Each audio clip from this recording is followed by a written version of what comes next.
1, 2, 3, 4, close the door. Oke bosku, ketemu lagi dengan channel saya, Beto Channel. Hari ini kita akan diskusi ringan ya bosku. Saya baru keluar dari farm layer komersil. Sekarang kita lagi menuju ke tempat istirahat makan siang dulu bosku, sudah siang. Oke bos, kita hari ini akan diskusi bagaimana prospek ataupun bisnis peternakan untuk kedepannya setelah ataupun berlangsungnya pandemi COVID-19 ini. Jadi bagaimana peluang usaha untuk peternakan nanti ke depan, baik itu daging ayam ya ataupun telur. Kita bahas dulu bosku, kalau untuk ayam pedaging itu untuk sektor usaha skala mandiri ataupun perorangan itu mungkin sudah agak susah ya untuk bisa profit ataupun marginnya itu bagus untuk pengusaha ayam potong pedaging secara mandiri ya. Misalnya saya pribadi bangun kandang nih, beli bibit, beli pakan itu sama pabrik gitu, terus nanti saya jual ke pasar, itu risiko sangat tinggi bosku kondisi saya ini. Karena apa?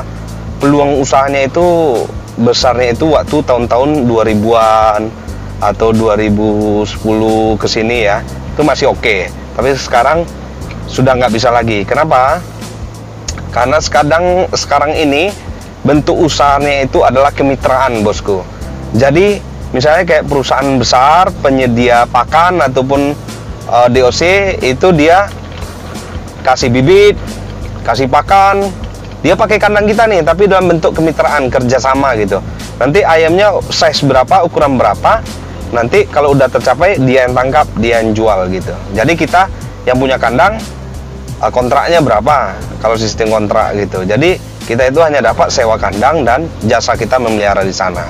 Seperti itu. Jadi semuanya udah dikendalikan oleh pabrik.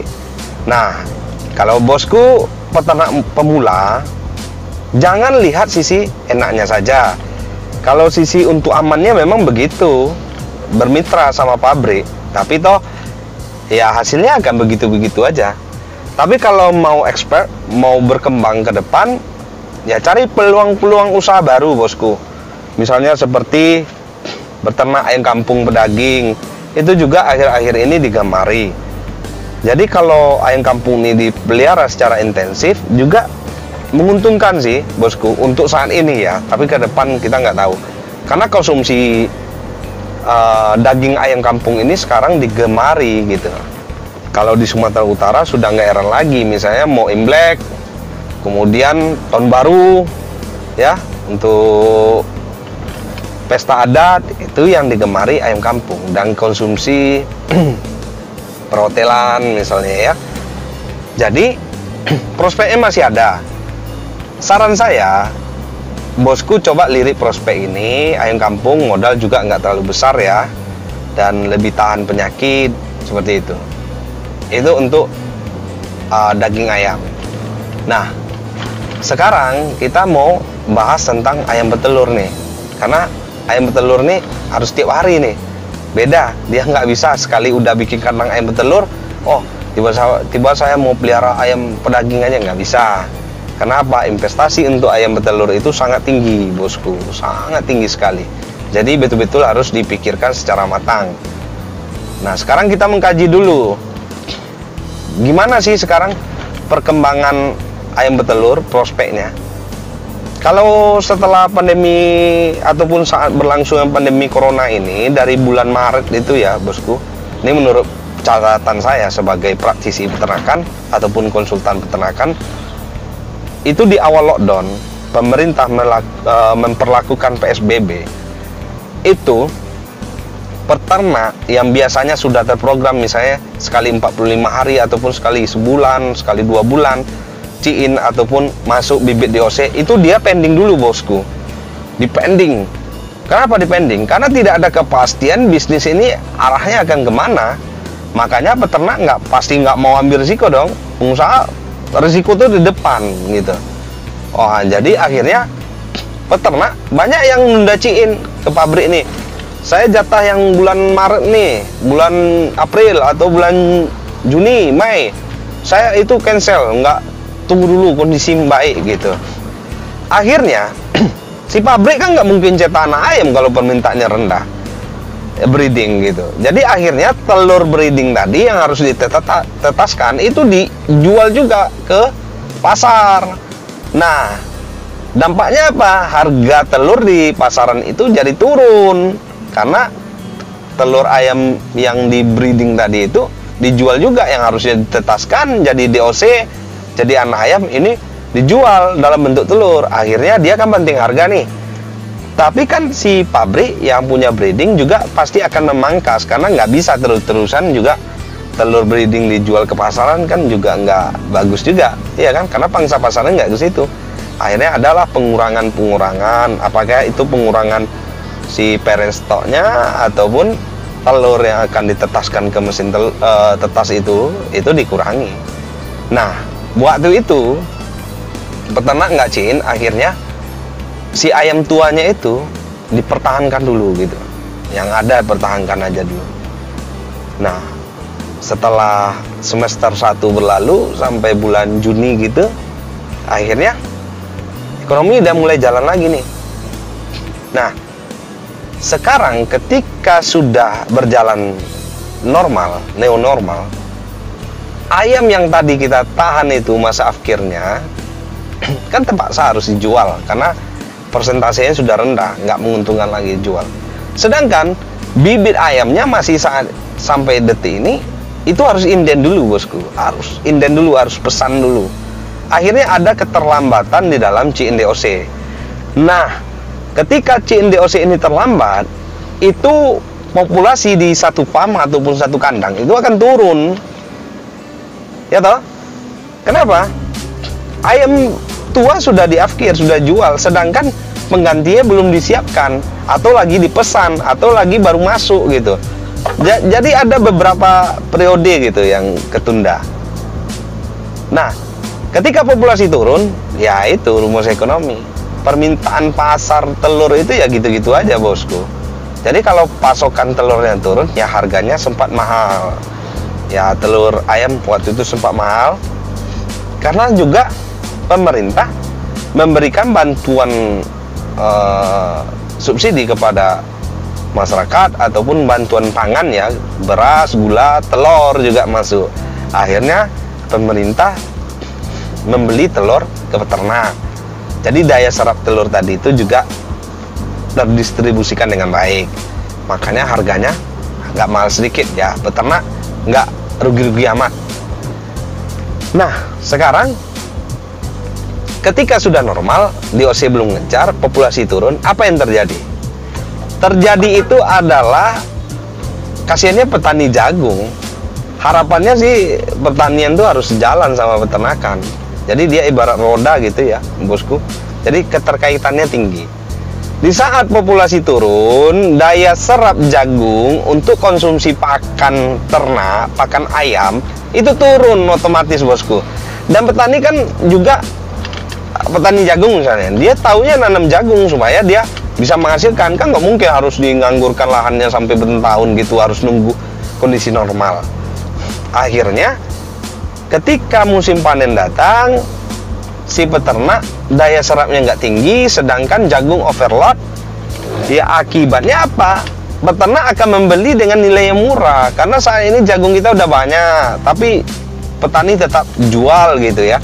Akhirnya kita peternak itu harus stok ya, di stok. Jadi kalau untuk stok harganya kan masih murah karena dia nggak kebutuhan mendesak. Akhirnya ya kalau mau jual dengan harga segini ya silakan, kalau nggak ya udah, kita nggak mau tampung lagi, jagung kita masih banyak di gudang. Akhirnya beberapa pabrik ataupun beberapa peternak yang mempunyai daya tampung jagung yang tinggi ya dia akan masukkan terus gitu. Apalagi kalau yang udah ada open ya, pemanggang jagungnya, bukan bikin popcorn ya, bosku, artinya untuk pengering jagung. Panggangan jagung itu untuk mengeringkan jagung gitu. Ya, dia akan mengumpulkan dalam jumlah tonase yang banyak. Nah akhirnya petani jagung juga kondisinya nggak bagus-bagus amat, karena harga jagung juga turun. Karena apa? Populasi ayam juga turun, daya serap konsumsi pakan turun. Itu yang pertama. Yang kedua, ada jagung dari yang periode sebelumnya itu, sebelum lockdown itu, yang harusnya sudah dijual tapi tertahan bosku. Begitu lockdown PSBB itu, Manado misalnya, itu jagung Manado itu dikirim ke Surabaya ya, Tanjung Perak, kemudian juga ada yang dibawa ke Jakarta, Tanjung Priuk ya, lalu pelabuhan mau distribusikan ke peternak ataupun industri pakan, dan terakhir juga sampai ke Belawan, ke Medan, dan itu juga didistribusikan untuk peternak. Jadi jagung di Manado itu distribusinya itu bukan hanya daya serapnya itu untuk Pulau Sulawesi bosku, tapi juga dikirim ke Jawa dan Sumatera, dan juga diekspor ke Filipina, negara tetangga. Coba bayangkan, ketika lockdown nggak bisa kirim ke Filipina, jadi jagung tuh udah numpuk tuh di dermaga, udah numpuk tuh di gudang penampungan di Manado. Jadi jagung ini mau dikemanain? Akhirnya apa? Jual loh dengan harga yang murah. Tambah lagi panen jagung di wilayah sendiri, misalnya Sumatera Utara, dari Berstagi, dari Tanah Karo gitu ya. Akhirnya jagung turun bosku. Jadi ada keterkaitan bisnis antara petani jagung dengan peternakan. Itulah kondisi yang kita alami sekarang. Nah, kondisi saat ini jagung itu disimpan untuk stok, tapi resikonya tinggi. Dan saya jauh-jauh hari di bulan 7, 8, 9 saya sudah memprediksi bahkan adanya penurunan produksi, akan ada beberapa indikasi penyakit. Kenapa? Karena imun ayam itu turun. Nah, apa penyebabnya? Karena bahan baku waktu daya serapnya rendah, itu bahan baku disimpan, itu akan menimbulkan beberapa macam toksin. Jadi jagung ditimbun, jagung di stok gitu, itu akan muncul toksin. Toksin ini akan mempengaruhi ke imun tubuh ayam. Begitu juga BKK yang dari luar negeri yang diimpor ya ke dalam, itu juga ada toksin. Jadi saran saya kepada para peternak, simpan bahan baku kita seperti jagung, dedak ataupun bungkil kacang kedelai, itu ya anti jamurnya harus diperkuat. Kemudian pakailah produk-produk anti jamur yang memang qualified gitu, cari yang kualitas ya, paling itu ya. Itu kalau kita nggak jaga itu, ini kondisi saya ini, produksi itu turun ini, penyakit bermunculan. Jadi sistem penyakit bosku, kalau imun ayam, kalau dia dalam keadaan prima, itu penyakit virus, bakteri itu bisa nggak masuk. Walaupun ada infeksinya di lapangan, itu banyak itu bibit penyakit, tapi nggak bisa nginfeksi ayam. Kenapa? Karena ayam itu masih oke, tidak ada yang melemahkan sistem kekebalannya. Makannya bagus, bahan baku yang diserap juga bagus.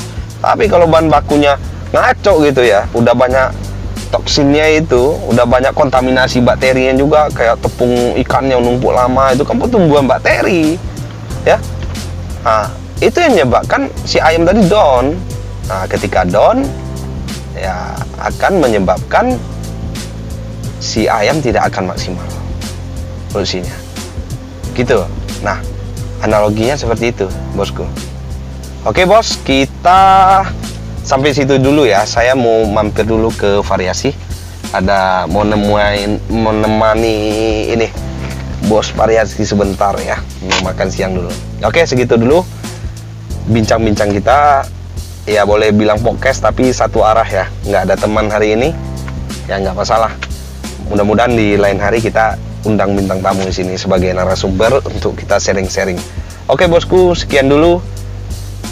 1, 2, 3, 4, open the door.